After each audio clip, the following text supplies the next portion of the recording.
प्यारे बच्चों, मैं उमेश कुमार हिंदी की कक्षा में आप सभी का स्वागत करता हूं। बच्चों, आज हम लोग पढ़ेंगे वन पथ पर, जिसके रचयिता गोस्वामी तुलसीदास जी हैं। उनकी रचना कवितावली से ये लिया गया है, जिसमें अयोध्या कांड का वर्णन है।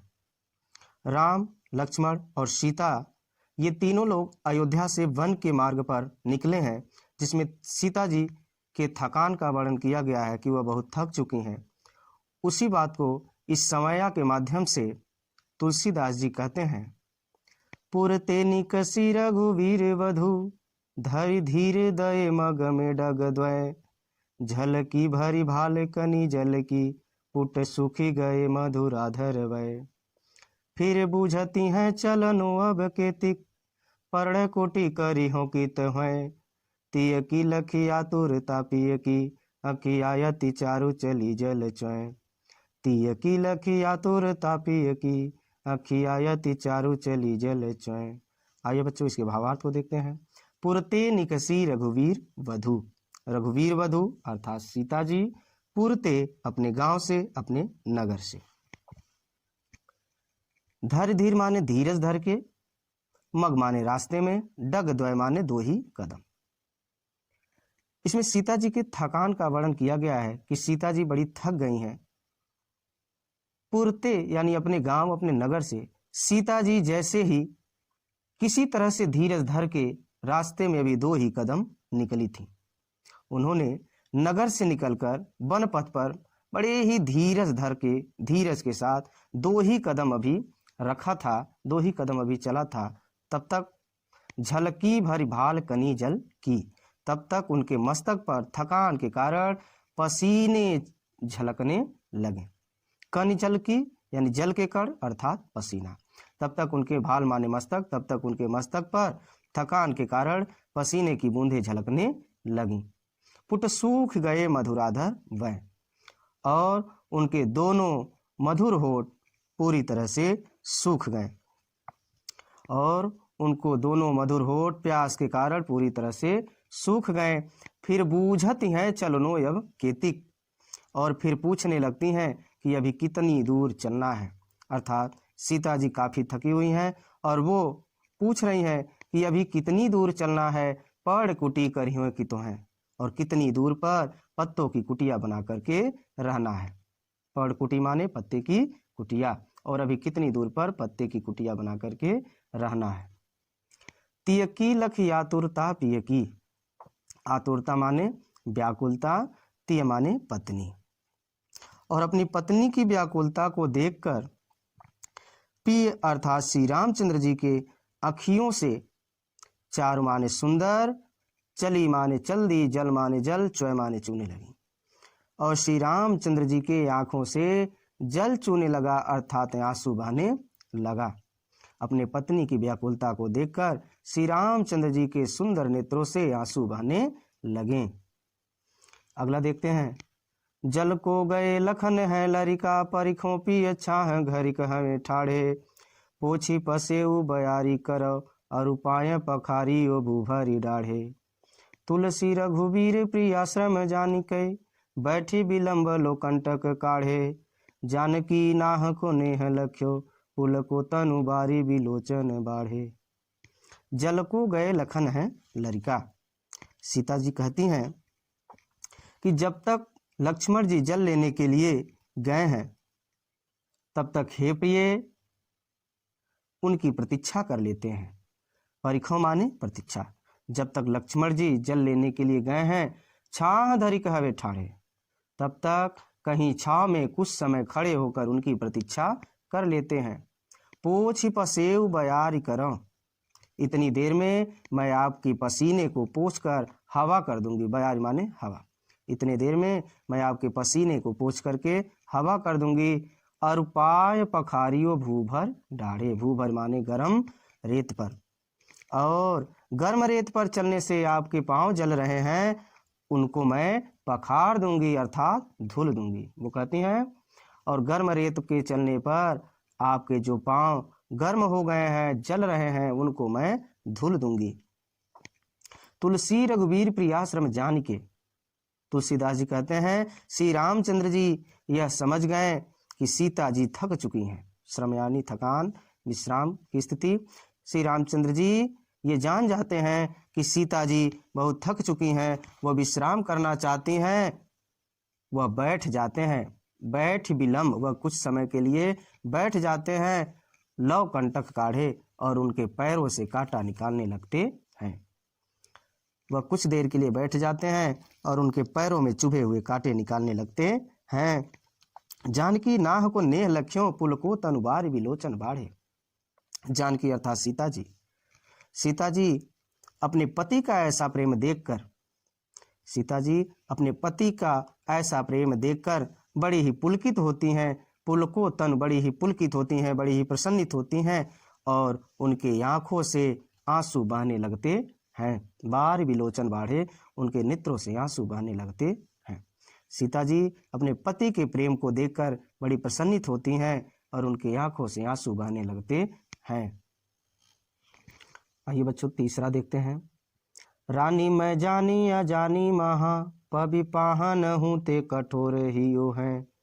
राजा हूँ काज अकाज न जान्यो, कहियो तिय को जिन काने कियो हैं।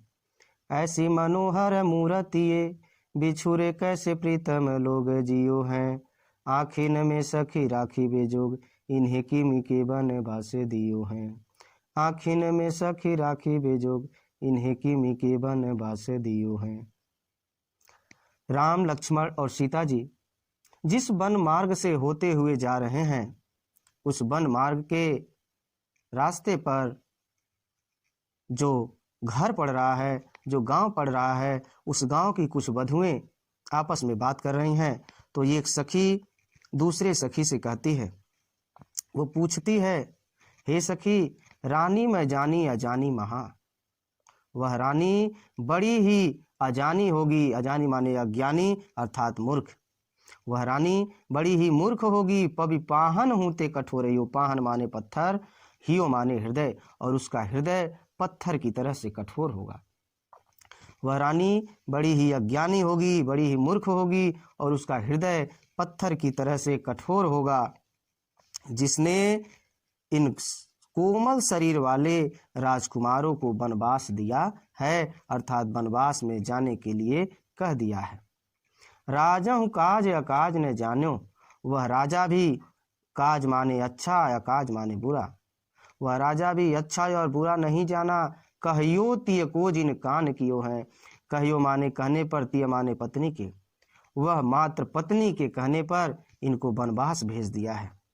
वह राजा भी अच्छा और बुरा नहीं जाना, अच्छे और बुरे पर विचार नहीं किया, केवल पत्नी के कहने पर इनको वनवास भेज दिया है। ऐसी मनोहर मूरत ये, बिछुरे कैसे प्रीतम लोग जियो हैं। वो कहती है, मनोहर माने मन को हर लेने वाली, मन को मोह लेने वाली। ये तो मन को मोह लेने वाली मूर्तियां हैं।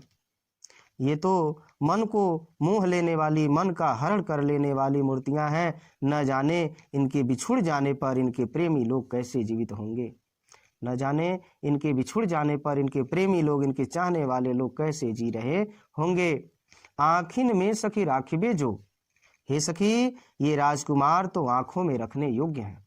आँखिन में सखी राखिबे जोग, हे सखी, ये राजकुमार तो आंखों में रखने योग्य हैं। इन्हें किम के वनवास दियो हैं। भला इन्हें किस निष्ठुर ने वनवास दे दिया है। भला इन्हें किस निष्ठुर ने वनवास दे दिया है। आइए बच्चों चौथा देखते हैं।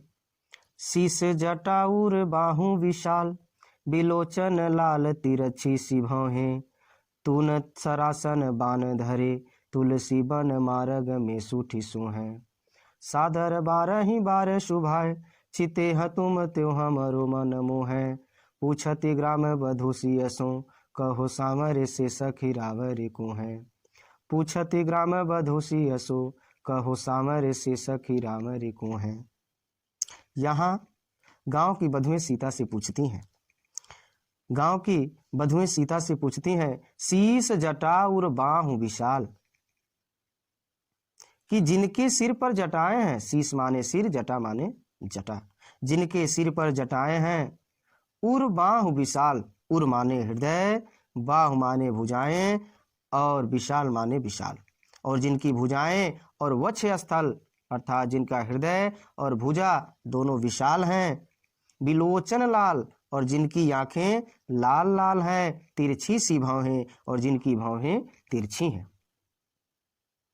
वो वधुएं सीता से पूछती हैं, जिनके शीश पर जटा है, जिनका हृदय और भुजाएं विशाल हैं, जिनकी आंखें लाल लाल हैं और जिनकी तिरछी सी भौहें हैं। तूर सरासन बाण धरे, जिन्होंने तरकस और धनुष बाण को धारण किया है। तून माने तरकस, जिन्होंने तरकस और धनुष बाण को धारण किया है, तुलसी वन मार्ग में सुठिसो हैं, और जो रास्ते में भली प्रकार सुशोभित हो रहे हैं। जो रास्ते में वन मार्ग में भली प्रकार से सुशोभित हो रहे हैं। सादर 12 बार शुभाए चितय, तथा जो बार बार, 12 बार माने बार बार, सादर माने यादर पूर्वक, चाव से, शुभाए माने सुशोभित हो रहे हैं, चिते माने देखकर, जो बार बार आदर और चाव के साथ तुम्हारी ओर देख रहे हैं। चिते माने देख रहे हैं, जो बार बार तुम्हारी ओर देख रहे हैं। तुम त्यों हमरो मन मोहें, देख तुमको रहे हैं और तुमको देखते हुए हमारे मन को भी मोहित कर रहे हैं, हमारे मन को भी मोहित कर रहे हैं। पूछत ग्राम वधू सियसो, कहो सामरे से सखीरावरे को है। वो गांव की वधुएं पूछती हैं, हे सखी बताओ वो जो सांवले से हैं वो तुम्हारे कौन लगते हैं। पूछत ग्राम वधू सियसो, वह गांव की वधुएं सीता से पूछती हैं, कहो सांवरे से, अर्थात जो वो सांवले से दिखाई दे रहे हैं, हे सखी रावरे को हैं, वो तुम्हारे कौन लगते हैं। आइए बच्चों 5वां देखते हैं। सुनि सुंदर बैन सुधारस साने, सयानी है जानकी जानी भली, तिरछे करी नैन देशन तिन्हे, समुझाई कछु मुस्काई चली। तुलसी ते ही अवसर सोह सब है, अवलोकति लोचन लाहु अली, अनुराग तड़ाग में भानु उदय, बिकसी मनो मंजुल कुंज कली।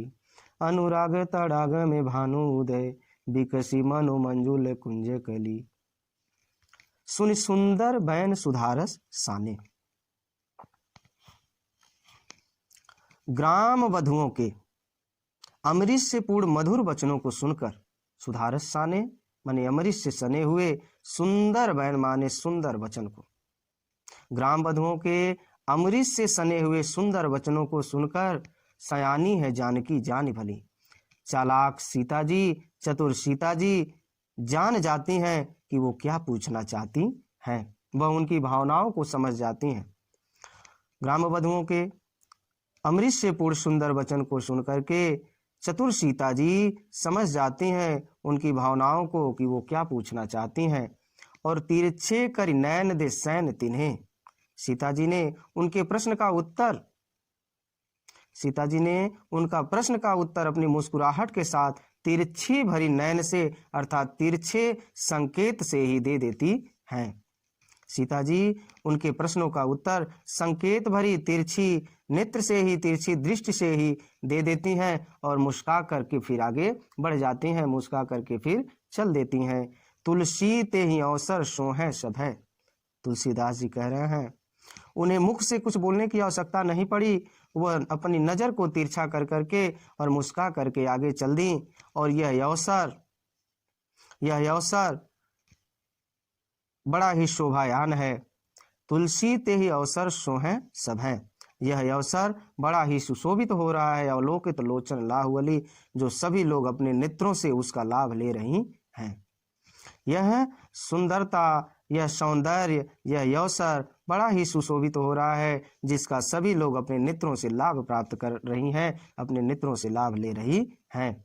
अनुराग तड़ाग में भान उदय, मानो तुलसीदास जी कह रहे हैं मानो ऐसा प्रतीत हो रहा है कि प्रेम के सरोवर में राम रूपी सूर्य का उदय हो गया है। भानु माने सूर्य, अनुराग माने प्रेम, तड़ाग माने तालाब, मानो प्रेम रूपी तालाब में राम रूपी सूर्य का उदय हो गया है। और विकसे मनु मंजुल कुंज कली, और ग्राम वधुओं के नेत्र रूपी कमल की सुंदर कलियां विकसित हो गई हैं। और ग्राम वधुओं के नेत्र रूपी कमल की सुंदर कलियां विकसित हो गई हैं। बच्चों यह कवितावली से लिया गया है जो अयोध्या कांड से है। इसको तुलसीदास जी ने अपने समय छंद के माध्यम से बताया। मुझे पूरा विश्वास है कि आप लोगों को अच्छे से समझ में आया होगा। इसी तरह से और भी वीडियो देखने के लिए मेरे चैनल को सब्सक्राइब करें और लाइक करें तथा बेल आइकन को जरूर दबाएं। आपको ये वीडियो कैसी लगी कमेंट बॉक्स में ज़रूर बताएं। फिर हम आपसे मिलेंगे एक नए पाठ के साथ नए वीडियो में। तब तक के लिए धन्यवाद।